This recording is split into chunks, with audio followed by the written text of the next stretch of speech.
Hi எல்லாரும் எப்படி இருக்கீங்க? Welcome to our channel shades of Priya ராகுல்.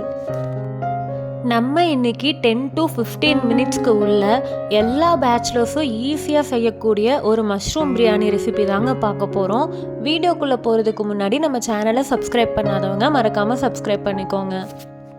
ஃபர்ஸ்ட் மஷ்ரூம் எடுத்து க்ளீன் பண்ணி கட் பண்ணிக்கோங்க. பெரிய மஷ்ரூமாக இருந்தால் 4 பீஸாக வர மாதிரி கட் பண்ணிக்கோங்க. சின்ன மஷ்ரூமாக இருந்தால் 2 பீசஸாக வர மாதிரி கட் பண்ணிக்கோங்க.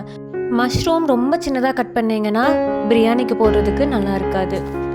மஷ்ரூம் கட் பண்ணதுக்கப்புறமா கொஞ்சமாக சின்ன வெங்காயம், காரத்துக்கு தேவைப்படுற அளவுக்கு பச்சை மிளகாய் எடுத்துக்கோங்க. அது கூடவே பிரியாணிக்கு போடுற ஸ்பைசஸ் எல்லாமே எடுத்துக்கோங்க. பட்டை, சோம்பு, ஏலைக்காய், பிரியாணி இலை எல்லாமே எடுத்து வச்சுக்கோங்க. அது கூடவே ஒரு 5 இல்லைனா 6 பல்லு பூண்டு, கொஞ்சமாக இஞ்சி எடுத்து வச்சுக்கோங்க. குக்கரை ஸ்டவ்வில் வச்சுட்டு ஆயில் விட்டு ஆயில் நல்லா காஞ்சதுக்கப்புறமா பிரியாணி இலையை அது கூட போட்டுக்கோங்க. அது கூடவே நம்ம எடுத்து வச்சுருக்க சின்ன வெங்காயம், பச்சை மிளகாய் போட்டு நல்லா வதக்கி விட்டுக்கோங்க.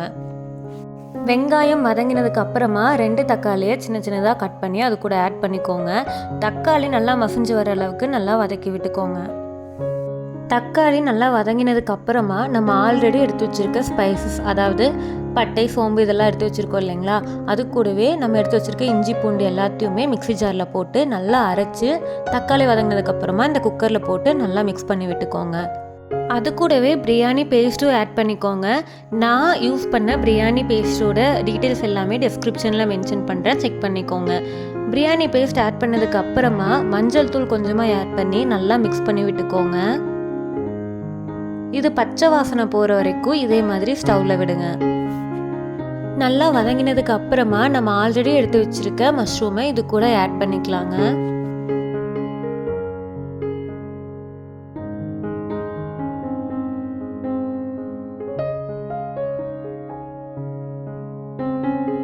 அது கூடவே கொஞ்சமாக புதினா இலை ஆட் பண்ணிவிட்டு நீங்கள் எவ்வளோ அரிசி எடுத்துருக்கீங்களோ அந்த அரிசிக்கு தேவைப்படுற அளவுக்கு தண்ணி எடுத்துக்கோங்க. அது கூடவே இந்த பிரியாணிக்கு தேவைப்படுற மாதிரி உப்பு ஆட் பண்ணிக்கோங்க. தண்ணி லைட்டாக கொதிச்சு வர்ற வரைக்கும் விட்டுருங்க. தண்ணி லைட்டாக கொதிச்சு வந்ததுக்கப்புறமா உப்பு கரெக்டாக இருக்கான்னு பார்த்துட்டு நீங்கள் ஆல்ரெடி நனைய வச்சுருக்க அரிசியை இது கூட ஆட் பண்ணி மிக்ஸ் பண்ணி விட்டுக்கோங்க. தண்ணி லைட்டாக கொதிச்சு வரப்போ ஒரு ஹாஃப் லெமனோட ஜூஸை இதில் ஆட் பண்ணிக்கோங்க. அது கூடவே 1 ஸ்பூன் தயிர் இதில் ஆட் பண்ணிவிட்டு குக்கரை க்ளோஸ் பண்ணி வச்சுருங்க.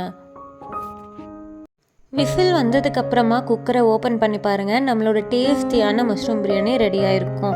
அது கூடவே சைடில் ஆனியன் ரைத்தா செஞ்சுக்கோங்க. பிரியாணிக்கு சூப்பராக இருக்குங்க. இந்த ரெசிபியை மறக்காமல் ட்ரை பண்ணி பார்த்துட்டு எப்படி இருக்குன்னு கமெண்ட்டில் சொல்லுங்கள்.